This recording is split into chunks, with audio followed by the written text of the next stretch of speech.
will be showing you how can you authorize your GitHub accounts SSH key. Okay, so first of all you need to open your git bash and make it full screen, and I'm gonna increase my text size.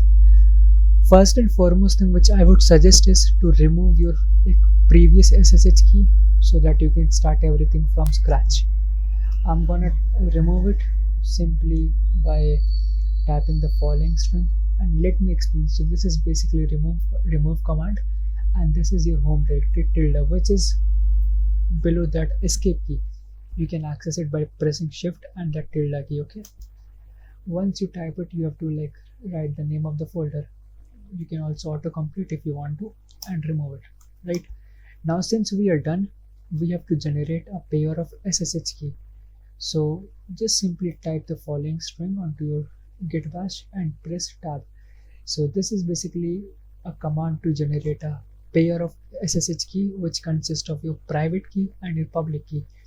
Never ever expose your private key to anyone, be it your friend or maybe anyone, and press enter, which I will press once again and once again. Once you get this pattern, you know that your process is successfully completed. Now you have to access that key. Now a lot of people don't know how to access it. Let me show you. It is very easy to access using command line instead of using your local way by this.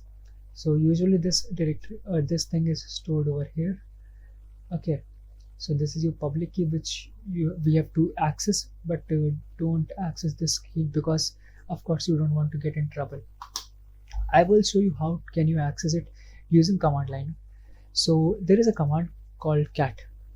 Basically it is concatenation, and then you have to press tilde, which is basically the home directory. Okay, /.ssh. What I did is I typed that single s and then one more, and then I pressed tab basically auto completes everything, right? If I type id then press tab, it will also auto complete this thing. Now here comes the main part. This is your private key without any extension, right? If I show you once again, this is the private key, not here, this PC users Harshitawari, and here, right? So not here, I guess wrong. Okay, here. This is your private key, and you really don't want to mess up with this key and neither expose it to anyone. And this is your public key which you can show it to everyone or maybe no one, right? So since we have our private key for now, we have to make it public, or basically we have to access the public key by pressing the dot and then P. And once again, if you press have that dot and press tab, it will autocomplete and generate the following thing, or basically represent or show the following contents of this file.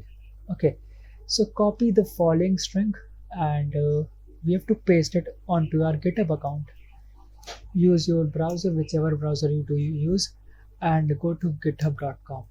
Okay, not this, github.com. Fine. Now go to your settings panel, which you can access it by pressing on this thing, settings, and then go to SSH and GPG keys.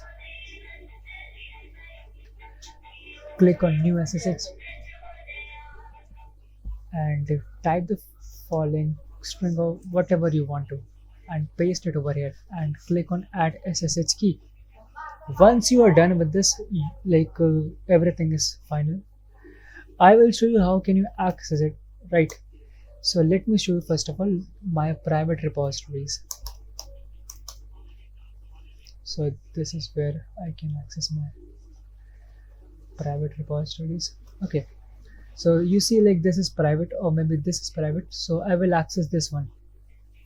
Okay, so I'll type the following command: git clone git@github.com.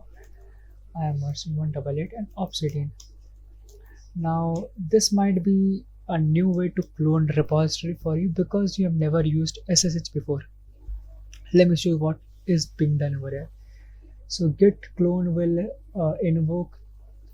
git clone will basically copy the download the contents from the following host, but this is basically Git, which is your Git, and it will invoke the following host name along with your username and the private repository. Okay, you can do the same with your public ones, but it is preferred when you are working with private ones, you can use it, right?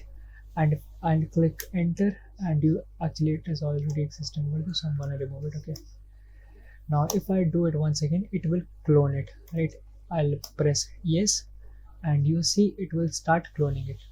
So this is what I was making this video for. I hope everything is clear, and in case if it is not clear, you can ask in comment section or maybe on the Discord server, right?